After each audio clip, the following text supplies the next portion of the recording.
नमस्कार मित्रांनो, सुस्वागतम घरोघरी मातीच्या चुली या मालिकेच्या आजच्या भागामध्ये अगदी मनपूर्वक मी तुमचं स्वागत करते।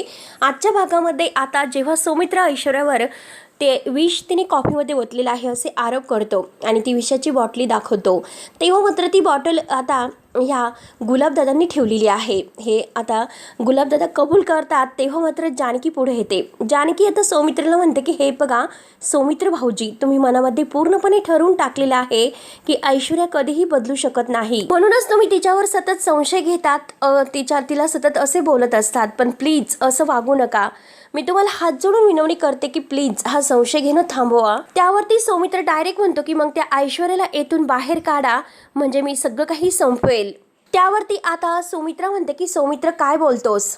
आता जानकी म्हणते की ऐश्वर्या कुठेही नाही जाणार। ऐश्वर्यातील चांगुलपणा घरातील सगळ्यांना दिसतो, घरातील सगळेजण आता तिच्याशी छान वागतात, फक्त तो चांगुलपणा तुम्हाला दिसत नाही। पण का प्रॉब्लेम आहे? त्यावरती सौमित्र सुद्धा मोठ्या आवाजात म्हणतो की जेव्हा ती घरामध्ये पुन्हा प्रॉब्लेम क्रिएट करेल तेव्हा तुम्हाला हिच्यातील प्रॉब्लेम दिसणार आहेत का? अशी विष घातलेली कॉफी जेव्हा कोणीतरी पिईल आणि तेव्हा मात्र तुमची आणि ऐश्वर्याची ओळख पटणार आहे। तर ऐश्वर्या बिचारी रडत असते, कारण तिच्यावर भलतेच आरोप होत असतात। त्यावरती जानकी तर सौमित्रच्या समोर येते आणि विचारते की म्हणजे तुम्हाला अजून सुद्धा संशय आहे की या कॉफीमध्ये विष घातलेला आहे? तर तरी सुद्धा सौमित्र हो असं म्हणतो। हो म्हटल्यानंतर सर्वांना आणखीन धक्का बसतो। त्यावरती जानकी म्हणते की नाही, हे संशयाचं जे रोप आहे ते मी माझ्या घरामध्ये नाही वाढून देणार, सिद्ध व्हायचं आहे तर ते आत्ताच होईल या क्षणी। आणि लगेच जानकी ती कॉफी पिऊन घेते, पण सौमित्र लगेच जानकीचा हात धरतो की वहिनी तू काय करतेस? जानकी ऐकायला तयार नसते, जानकी सगळी कॉफी पिऊन घेते। सौमित्र म्हणतो की वहिनी तू काय करतेस, आणि तिच्या हातातील तो कॉफीचा कप हिसकावून घेतो। जानकीला ठसका लागतो, जानकीला तर काही झालेले नाही। तेव्हा जानकी परत सौमित्रकडे बघत असते आणि सौमित्र खाली मान घालत आतमध्ये निघून जातो। अवंतिकाला फार वाईट वाटतं, अवंतिका त्याच्या मागे जाते। त्यानंतर जानकी तर खाली बसते। मित्र आता ऐश्वर्या आणि जानकीला आधार देते। त्यानंतर अवंतिका जेव्हा रूम मध्ये येते सौमित्रला म्हणते की अरे सौमित्र तो असं का वागतो तेच मला नाही कळत, का परत त्या ऐश्वर्याबद्दल बोलत बसतोय? अरे एक फॅमिली म्हणून आता कुठे आपण एकत्र आलो, अरे जे घडलेलं आहे तर ते सोडून दे आता। आपल्या माणसांसाठी नात्यासाठी पुन्हा नव्याने सुरुवात करायला काय हरकत आहे बरं सौमित्र? तुला प्लीज एकदा तरी ट्राय करून बघ। हे बघ घरामध्ये असे रोज रोज वाद होणं हे चांगलं नाही। संशय हा नात्याला पोखरत जातो। आणि तेवढ्यात जानकी तिच्यासाठी ज्यूस वगैरे घेऊन येते आणि अवंतिका अगं तू तर काही खाल्ले सुद्धा नाही आणि ज्यूस पिऊन घे। त्यावरती आता अवंतिका म्हणते की वहिनी खरंच मला अजिबात खाण्याची इच्छा वगैरे नाही हो, असं म्हणून कसं चालेल बरं? जानकी आता तिला म्हणते आणि हे बघ अजिबात हे चालणार नाही, ज्यूस पिऊन घे। आणि हे बघ अगं अवंतिका तू 2 जीवांची झालेली आहेस, त्यामुळे तुझी काळजी तुला घ्यावीच लागेल, मी आहे ना, त्यामुळे तू पिऊन घे। त्यानंतर आता जानकीचं लक्ष सौमित्रकडे जाते। सौमित्र खाली मान घालून रागातच असतो। त्यानंतर अवंतिका ज्यूस वगैरे पिते आणि वहिनींना थँक्यू बोलते आणि दोघी आता सौमित्रकडे बघतात। जानकी पुढे येते आणि सौमित्रला म्हणते की सौमित्र भाऊजी मला तुमच्याशी जरा बोलायचं होतं, सॉरी, कारण मगाशी शब्दाने शब्द वाढला, आता मात्र असं नाही होणार। आणि हे बघा सौमित्र भाऊजी तुम्ही सुद्धा जरा शांतपणे विचार करा, तुमचं ऐश्वर्याबद्दलचं काय मत आहे स्पष्टपणे तुम्ही मला सांगितले। मी सुद्धा तुम्हाला आता हेच सांगते की ऐश्वर्या अवंतिकाला काहीतरी करेल हीच भीती तुमच्या मनामध्ये आहे, पण इथून पुढे मात्र मी ऐश्वर्यावरती 24 तास लक्ष ठेवेल, मग तर झाले। आणि हे बघा स्पष्ट तर सांगतेच, कारण आता ऐश्वर्याला मी स्वतः सांगेल की अवंतिकाला तू स्वतःच्या हाताने काही खायला प्यायला द्यायचंच नाही, अवंतिकाच्या खाण्यापिण्याचं जे काही असेल ते फक्त आणि फक्त मीच बघेल, आणि मग तर झालं। त्यावरती सौमित्र उठतो आणि म्हणतो की वहिनी आय होप तू नक्की हे करशील जे काही म्हणत आहे ते। जानकी म्हणते की नक्की करेल, परंतु एक गोष्ट, मला ऐश्वर्याशी इतकं रूढपणे नाही वागता येणार। तिला असं वाटायला नको की मुद्दाम आपण तिला आपल्यातून बाजूला करतो, तिच्यावर आपण अविश्वास दाखवतो, निदान आपण एवढं तरी करू शकतो। पण एक गोष्ट लक्षात ठेवा, मी तुम्हाला शब्द देते जोपर्यंत तुम्हीच कुणाला सांगत नाही तोपर्यंत अवंतिकाची ही गोष्ट तिच्यापर्यंत नाही पोहोचू शकत, याची जबाबदारी माझी असेल। आणि हे बघा मी तुम्हाला शब्द देते। त्यानंतर अवंतिका म्हणते की वहिनी शब्द वगैरे देण्याची काय गरज आहे? जानकी म्हणते की कारण नात्यामधील विश्वास मला ढळून द्यायचा नाही अवंतिका, माझ्यासाठी विश्वास खूप महत्वाचा आहे। आणि तसंही सौमित्र भाऊजींना हे वाटायला नको की ऐश्वर्या आल्यापासून मी फक्त तिचीच काळजी घेते, दोन्ही बाजू मला व्यवस्थित सांभाळून घ्यायच्या आहेत। आणि बरं तुम्ही क्लिनिक मध्ये जाणार होते, काय झालं? वेळेत जा आणि वेळेवर परत या बरं. तेव्हा अवंतिका हो वहिनी असं म्हणते आणि तेवढ्याच सौमित्राला खिडकीतून काहीतरी दिसते. सौमित्र लगेच म्हणतो की कोण आहे तिकडे, कोण म्हणून दरवाजा उघडतो आणि लगेच बघत असतो. त्याला इथे कोणीतरी ऐकलेलं आहे असा भास होतो. तो इकडे तिकडे बघतोय. तेव्हा जानकी विचारत पडते आणि अवंतिका दोघी एकमेकांकडे पाहत असतात की नक्की सौमित्राला काय होतं. त्यानंतर मात्र ऐश्वर्या फोनवर बोलत असते. ऐश्वर्या म्हणते की या घरात नक्की काय चालू आहे तेच मला नाही कळत आणि आपण आता नक्की मला हेच कळत नाही की काय होतं. आणि तेवढ्यात जानकी रूममध्ये येते आणि ऐश्वर्या असं म्हणते. ऐश्वर्या फोनवर लगेच म्हणते की मला आपण नंतर बोलूयात, मी नंतर कॉल करते. त्यावरती ऐश्वर्या आता फोनवर बोलत आहे बघून जानकी विचारते की कोणाचा फोन होता. ऐश्वर्याला हे ऐकल्यानंतर धक्का बसतो. ऐश्वर्या म्हणते की मॉमचा फोन होता, मीच केलेला होता. त्यावरती जानकी म्हणते की ऐश्वर्या खरं तर मला तुझ्याशी बोलायचं आहे आणि खरं तर तुझं कौतुक करायचं आहे की खरंच तू खूप बदलली ग, खरंच खूप समजूतदार झाली. आणि हे बघ मी समजू शकते की आपल्यावर कोणी संशय घेतला, गैरसमज करून जो काही राग व्यक्त केला तर आपला जो अपमान केलेला आहे तर आपल्याला खूप त्रास होतोय. तसं सौमित्र भाऊजींचा तुझ्यावर गैरसमज होऊन ते तुझ्यावर रागवत आहे, अविश्वास दाखवत आहे. पण तू मात्र मनामध्ये काही ठेवू नकोस, कारण हे बघ नाती दुरवले जातात. एक वेळेस बाहेरच्या लोकांनी मात्र आपल्यावर हल्ले केले तर आपलं घर त्या परिस्थितीमध्ये एकत्र असल्यामुळे तग धरून राहू शकतं. पण आपल्याच घरातील लोकांनी जर आपल्यावर अविश्वास दाखवला त्या घरातील वासे हे आपोआप पोकळ होऊ लागतात, कधीही ढासळू शकतो. त्यामुळे हे गैरसमज, तर ऐश्वर्या म्हणते की जानकी हे गैरसमज तेव्हा होतात की काही गोष्टी आपल्या माणसांकडून लपवल्या जातात. मी माझ्या मम्माला तेच सांगत होते की का कुणास ठाऊक या घरातून काही गोष्टी माझ्यापासून लपवल्या जातात आणि माझ्यावर संशय घेतला जातो हे मला सातत्याने जाणवते. तेव्हा जानकी म्हणते की अगं तसं नाही. ऐश्वर्या लगेच विचारते की खरंच तसं नाही जानकी. जानकी जर तसे नसते तर आता तू विचारलं नसतं की मी कुणासोबत बोलत होते. आता जानकी गोंधळून जाते. कसं ऐश्वर्याला समजावं तेच तिला काही कळत नसतं. ऐश्वर्या म्हणते की असो काही हरकत नाही आणि मला हे सुद्धा माहिती आहे की इतक्या सहजासहजी या घरातील कोणतीही व्यक्ती माझ्यावर विश्वास नाही ठेवू शकणार आणि असो.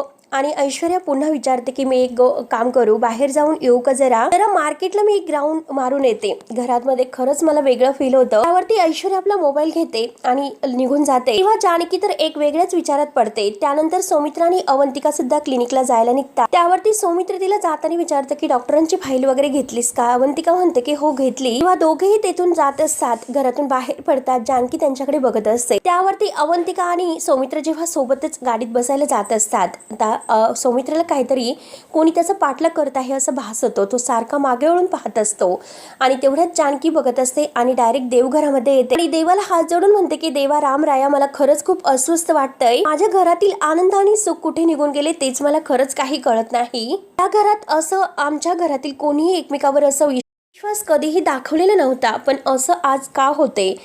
सौमित्र भाऊजी का कुणावर विश्वास ठेवत नाही. सौमित्रला सारखे आता तो पुढे पुढे जात असतो तर भास होत असतं की कोणीतरी त्यांना चोरून बघत आहे आणि त्यांचा पाठलाग करत आहे. तर सौमित्र सारखा मागे बघतोय. त्याला असं वाटतं की त्या नारळाच्या झाडामागे कोणीतरी लपलेलं आहे आणि आपल्याला बघत आहे. अवंतिका गाडीमध्ये बसते. सौमित्र पुन्हा मागे वळून बघतोय की कोणी आहे की काय, त्याला डाऊटच आलेला असतो. त्यानंतर जानकी देवाला हात जोडून प्रार्थना करते की हे बघ देवा, तूच आता या घराच्या पाठीशी राहा आणि या घरातील एकमेकांच्यावर असणारा अविश्वास म्हणजे जो काही अविश्वास झालेला आहे तर तो खरंच विश्वास एकमेकावर असाच राहून दे. तो विश्वास ढळून देऊ नकोस आणि देवा तूच आहे की असा की तो आम्हाला सगळ्यांना एकत्र आणण्यासाठी मदत करशील आणि देवप्पा तू आमच्या पाठीशी राहा. जानकीचे डोळे भरून येतात आणि जानकी देवाकडे हे मागणं मागते. हात जोडून देवाला प्रार्थना करते, नमस्कार करते आणि त्यानंतर सौमित्र गाडीत बसायला येतो. तरी सुद्धा त्याला भासच होता. तो सारखा डोकून तिकडे पाहत असतो. सौमित्र तिकडे जाणार तोच अवंतिकाचं लक्ष जातं. अवंतिका विचारते की सौमी काय रे, काय झालं. सौमित्र आता तिकडे जाणारच असतो पण अवंतिकाला तो काही नाही असे बोलून गाडीमध्ये परत बसायला सुरुवात करतो आणि परत सारखा वळून बघत असतो आणि त्यानंतर तो गाडीमध्ये बसतोय आणि शेवटी ते आता तिकडे हॉस्पिटलला निघून जातात. त्यानंतर जानकी इकडे देवीच्या मंदिरात येते सुमित्रा आईंना घेऊन, कारण सुमित्रा आईंना नवस फेडायचा असतो त्यासाठी दोघे येतात. त्यानंतर मात्र सुमित्रा म्हणते की हे बघ ही पिशवी, ताटामध्ये जरा तू पूजेचे सामान वगैरे काढून घे, तोपर्यंत मी जरा पूजेविषयी गुरुजींशी बोलते. जानकी म्हणते की बरं आई ठीक आहे. सुमित्रा मात्र आता गुरुजींशी बोलायला जाते. जानकी तेथे बसलेल्या एका जोगतिनीची जवळ येते आणि तिच्या जवळ बसते. तिच्याकडे बघून हसते वगैरे आणि ताटात जे काही पूजेचं सामान वगैरे जोगतीन सारखी पाहत असते. जानकी तिच्याकडे पाहते की जोगतीनाईंना काय झालं. मी माझ्याकडे का बघत असतील. त्यावरती आता लगेच जानकी विचारते की काय झालं, तुम्ही माझ्याकडे असं सारखं सारखं का बघतात. त्यावरती आता जोगतीन आई म्हणते की अगं मी नाही तर तुझी नियती तुला बघत आहे. जानकीला काही कळत नसतं की जोगतीन आई असं का बघत असतील. जानकीला तर काहीतरी संशय येतो. जोगतीन आईला काहीतरी सांगायचं असतं की जानकीवर कोणतं संकट येणार आहे म्हणून. त्यासाठी जानकीला ती इशारा देते. जानकी आता तिला म्हणजे सगळं काही विचारण्याचा प्रयत्न करते की नक्की असं काय काय झालं की तुम्ही सारखं सारखं बघतात, काय तुम्हाला जाणवलं. तेव्हा जोगतीन आई आता जे खरं घडणार आहे तर ते सांगायला सुरुवात करते. जानकी विचारते की म्हणजे नक्की काय होणार आहे. त्यावरती आता जोगतीन तिला म्हणते की हे बघ, जे घडणार आहे त्याची सुरुवात तर झालेली आहे. तर मग कधीही कुणाला चुकत नसतं. घरामध्ये खूप मोठं वादळ शिरलेलं आहे आणि घर पोखरणारी व्यक्ती ही घरातीलच आहे. तिने लक्ष्मण रेषा ओलांडलेली आहे आणि नियतीच्या ह्या फेऱ्याला सुरुवात झालेली आहे. हे ऐकल्यानंतर आता जानकीला खूप मोठा धक्का बसतो. आता जोगतीने मात्र जानकीला इशारा दिलेला असतो. तेव्हा जोगतीन पुढे जानकीला म्हणते की पोरी, तू तुझं घर कसं वाचवणार आहे, कोलमडणारं नातं सावरणार कसं. आता हे सर्व ऐकून जानकीला फार मोठं टेन्शन येतं. जानकी विचारात पडते की नक्की काय बोलतात. जोगतीन आई असं काय आपल्याला संकेत देत आहे. जानकीला काही कळत नसतं. परंतु घरामध्ये जी सध्या परिस्थिती घडत आहे त्यामुळे आता काहीतरी घडणार आहे याची चाहूल जानकीला नक्कीच मिळते. मग ऐश्वर्यावर आता जानकीचा संशय असतो. जानकी विचारात पडते आणि त्यानंतर आता इकडे जेव्हा अवंतिका आणि सौमित्र हॉस्पिटलला येतात आणि त्याच वेळेस जेव्हा ते अवंतिका आणि सौमित्र रिसेप्शनवर येतात, आपली म्हणजे नाव वगैरे देऊन ते हॉस्पिटलला आत जातात, तर ऐश्वर्या त्यांचा पाठलाग करत त्यांच्या मागेच येते. ऐश्वर्या नक्की बघते तर हे इकडे का आलेले आहेत. ऐश्वर्याला हे ऐकल्यानंतर खूप मोठा धक्का बसतो. कारण आता हे दोघे इकडे आलेले आहेत. इतकी मोठी गोष्ट आपल्यापासून लपवली जात आहे. त्यानंतर ऐश्वर्या ते ऐकण्याचा प्रयत्न करायला इकडे म्हणजे डॉक्टर नक्की काय सांगतात तर येते. आता ही मुलगी रिसेप्शनवर आहे तर ती ऐश्वर्याला पाहते. त्यानंतर जानकीला इकडे जोगतीन म्हणते की हे बघ, वादळामध्ये ही आग भडकणार आहे. वादळ हे बाहेरून नाही तर आतून बाहेर जाणार आहे.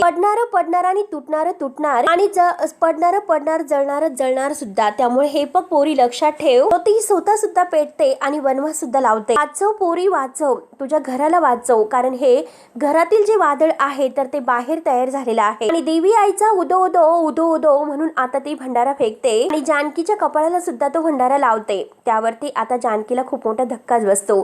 जानकी टेन्शन मध्ये येते आणि विचारात पडते. जानकी सारखी आता त्या जोगतीनेकडे बघत असते. नक्की कसं रिॲक्ट व्हायचं हेच तिला काही कळत नसतं.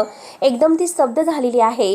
त्यानंतर आता अवंतिका आणि सौमित्र जेव्हा हॉस्पिटलमध्ये आतमध्ये केबिनमध्ये जातात डॉक्टरांकडे चेक करण्यासाठी, तर आता ही ऐश्वर्या डोकावून आतमध्ये नक्की काय सुरू आहे दरवाज्यातून पाहत असते. डॉक्टर म्हणतात की अवंतिका, हे बघा, प्रेग्नन्सीमध्ये सर्वात महत्त्वाचं असतं की मानसिक ताण वगैरे न घेणं. हे बघा, कोणताही प्रेशर घेऊ नका. शक्य तितकं राहता येईल तितकं आनंद राहा आणि नव्याने सुरुवात करा. आणि नवीन पाहुण्याचं स्वागत करताना मात्र चेहऱ्यावर हसून असून द्या. ऐश्वर्या हे सर्व ऐकते. ऐश्वर्याला धक्का बसतो की इतकी मोठी गोष्ट सगळ्यांपासून लपवली गेलेली आहे आणि खास करून तिच्यापासून. डॉक्टर विचारतात की कळले का, तर अवंतिका सौमित्र खोशून एकमेकांकडे बघत अवंतिका म्हणते की यस डॉक्टर. त्यावरती आता ऐश्वर्याला हे समजते. ऐश्वर्या स्वतःला म्हणते की म्हणजे अवंतिका प्रेग्नेंट आहे. तर त्यानंतर आता जानकी जोगतीनीला हात जोडते आणि म्हणते की माझं घर सावरायला आणि माझी नाती टिकवायला मी काय करू आई. काही असेल ते मला सांगा. माझ्या घरासाठी मी वाटेल ते करू शकते. मी काय करू असं यासाठी मला मार्ग दाखवा. म्हणून हात जोडून ती जोगतीनीला प्रार्थना करते. तेव्हा जोगतीन तिला म्हणते की हे फक्त तुझ्या पुढे असणाऱ्या ह्या प्रश्नांची उत्तरं शेवटी तुला शोधावी लागतील. पोरी, ती उत्तरं माझ्याकडे नाही. तुझ्या घरची तारणहार तुलाच व्हावी लागेल आणि हे पक नियती तिचा खेळ करणार म्हणजे करणार. त्यासाठी तुला नियतीशी लढावंच लागेल. आणि देवी आईचा उदो असं करत आता जोगतीनाई जानकीकडे बघत असते. जानकीला आणखीनच फार टेन्शन येते. नक्की आता काय करायचं, यातून बाहेर पडण्याचा मार्ग मी कसा आणि कुठे शोधू तेच तिला काही कळत नसतं. ती सारखी विचारात पडते. सारखी त्या जोगतीनेकडे बघत असते. जोगतीन आता आपले टोपली वगैरे उचलते आणि देवी आईचा उदो करत तेथून बाहेर जाते. आणि जानकीला सारखं आता जोगतिनीचं बोलणं आठवत असतं. सारखं तिच्या कानामध्ये तेच आता घुमत आहे. नियती तिचा खेळ दाखवणार. आणि त्यासाठी तुला नियतीशी लढावं लागेल. आणि तेवढ्यात आता सुमित्राई बाहेर येतात आणि जानकी जानकी म्हणतात, परंतु जानकीचं लक्ष नाही. जानकी विचारत असते. सुमित्रा तिच्या खांद्यावर हात ठेवते आणि जानकी म्हणते. तेव्हा कुठे जानकी भानावर येते. तेव्हा जानकी आईंकडे पाहते तर आता जानकीच्या डोक्याला लावलेला तो भंडारा आता सुमित्राला एक असं देवीचं रूपच दिसतं. जानकी तोऱ्यात रागातच आता आईंकडे पाहत असते.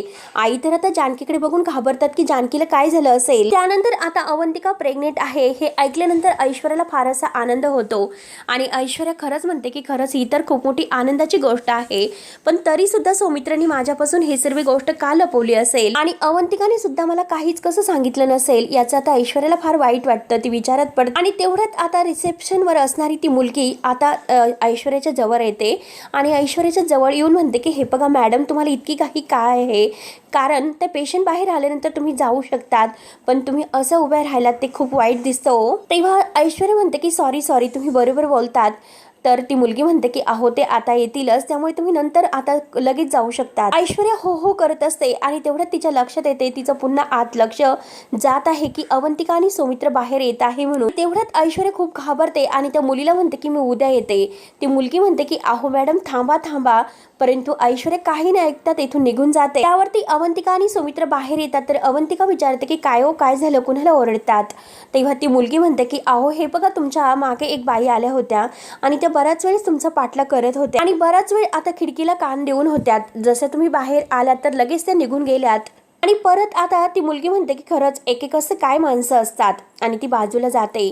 आता हे ऐकून सौमित्राला फारच धक्का बसतो. त्यावरती सौमित्र म्हणतो की हे बघ अवंतिका, मी तुला हे सांगतो की नक्की ऐश्वर्या असेल, त्यामुळे आपल्याला इथे थांबून नाही चालणार, त्यासाठी आपल्याला अगोदर घरी जावं लागेल. त्यानंतर मात्र आता ऐश्वर्या घरी निघून आलेली असते. जानकी आता हे भाजी वगैरे नेसत असते. ऐश्वर्या आता सारंग करत आता रूम मध्ये निघून जाते. जानकी आता विचार करते की ऐश्वर्याला काय झालं असेल, ती कशाला सारंग भाऊजींना आवाज देत असते. जानकीला थोडासा संशय येतो, ती विचारत पडते की नक्की काय झालं असेल. तेवढ्यात जानकीच्या मोबाईलवर पुन्हा कॉल येतो. तेव्हा आता लगेच जानकी फोन उचलते. सौमित्र भाऊजींचा फोन असतो आणि सौमित्र भाऊजी बोला असं आता जानकी म्हणते. तर सौमित्र म्हणतो की हे बघ बहिणी, मला एक गोष्ट सांग की ऐश्वर्या घरी आहे का. जानकी आता असं म्हणून जाते की हो आत्ताच ती, परंतु आता तिच्या लक्षात येते आणि ती विचार करते की सौमित्र भाऊजी मला असं का विचारत असते आणि ते नक्की ऐश्वर्याबद्दल का विचारतात आणि अरे देवा काही गडबड तर नाही ना, म्हणून जानकी विचारत पडत असते. सौमित्र तिला पुन्हा विचारतो की बहिणी मी तुला काय विचारतोय. जानकी परत म्हणते की हो ऐश्वर्या घरीच आहे. काय झालं, तुम्ही असं फोन करून का विचारतात. तेव्हा आता सौमित्र म्हणतो की काही नाही, आम्ही घरीच येतोय, घरी आल्यानंतर बोलूयात. आता फोन ठेवल्यानंतर अवंतिका विचारते की सौमित्र काय झालं. सौमित्र आता काही सांगत नाही आणि ते घरी निघतात. त्यानंतर आता इकडे जानकीला प्रश्न पडतो. जानकी विचारत पडते की सौमित्र भाऊजींनी मात्र आता फोन करून ऐश्वर्याबद्दल का विचारलं असेल आणि ऐश्वर्या तर आत्ताच घरामध्ये गेली, हा नक्कीच एक योगायोग नाही तर ऐश्वर्या गेली कुठे होती असं ती विचारत पडते. त्यानंतर आता इकडे ऐश्वर्याला इतका आनंद झालेला असतो, ती आनंदाने उड्या मारत असते. सारंगला म्हणते की अहो तुम्हाला कसं सांगू तेच मला नाही कळत, बसा बरं खाली. सारंग म्हणतो की अहो काय झालं आणि बसा खाली. परत ऐश्वर्या म्हणते की बसू नका सारंग, आणि पुन्हा ती उठून उभी राहते.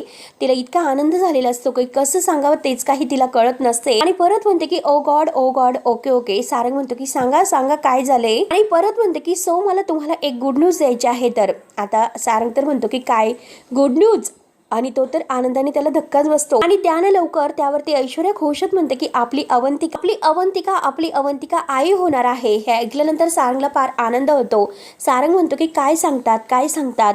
दोघंही आता आनंदाने उड्या मारायला सुरुवात करतात. सारंग म्हणतो की हे खरं आहे. तर ऐश्वर्या हो मी माझ्या कानाने ऐकलेलं आहे असं म्हणते. दोघंही आता इतक्या उड्या मारत असतात. तेव्हा ऐश्वर्या म्हणते की सारंग ओरडू नका हो. सारंग म्हणतो की ओरडू नका काय बोलतात. अहो मी फक्त ओरडतोय, पण जेव्हा सगळ्यांना हे सर्व समजेल तेव्हा सगळेजण मात्र आनंदाने नाचायला सुरुवात करतील. आणि हे बघा आता अवंतिका आई होणार तर म्हणजे मी काका होणार. आणि ऐश्वर्या म्हणते की हो म्हणजे मी काकू होणार. दोघंही आनंदाने आता टाळ्या वाजवतात, आनंदाने उड्या मारत असतात. तर तेवढ्या सारंगच्या मोबाईलवर कॉल येतो. त्याला कुठेतरी बोलावलेलं असतं आणि तो फोन ठेवल्यानंतर आता म्हणतो की मला एक महत्त्वाचं काम आहे, मी लगेच येतोय, तोपर्यंत तुम्ही इथेच थांबा. खरंच ऐश्वर्या काय बातमी दिली तुम्ही, खरंच मी आलोय असे बोलून तो आता निघून जातो. ऐश्वर्या म्हणते की कधी ही बातमी मी अगदी सगळ्यांना सांगत आहे असं झालेलं आहे. आणि तेवढ्याच सारंग आता परत मागे येतो आणि म्हणतो की ऐश्वर्या बातमी मात्र तुम्ही आत्ताच कोणाला सांगूच नका. ऐश्वर्या विचारते की का पण. सारंग म्हणतो की माझ्या डोक्यामध्ये काहीतरी अशी आयडिया आलेली आहे, मला सुचलं सुचलं काहीतरी, आपण दादा आणि वहिनीला मस्त असं सरप्राईज देऊयात. ऐश्वर्या इतकी खुश होते. ओके वाव, आणि सांगा बरं काय सरप्राईज आपण देणार आहोत. त्यावरती सारंग म्हणतो की ते मी आल्यानंतर सांगतो, तोपर्यंत तुम्ही जाऊ नका. मी लगेच गेलो, असा गेलो आणि असं आलो.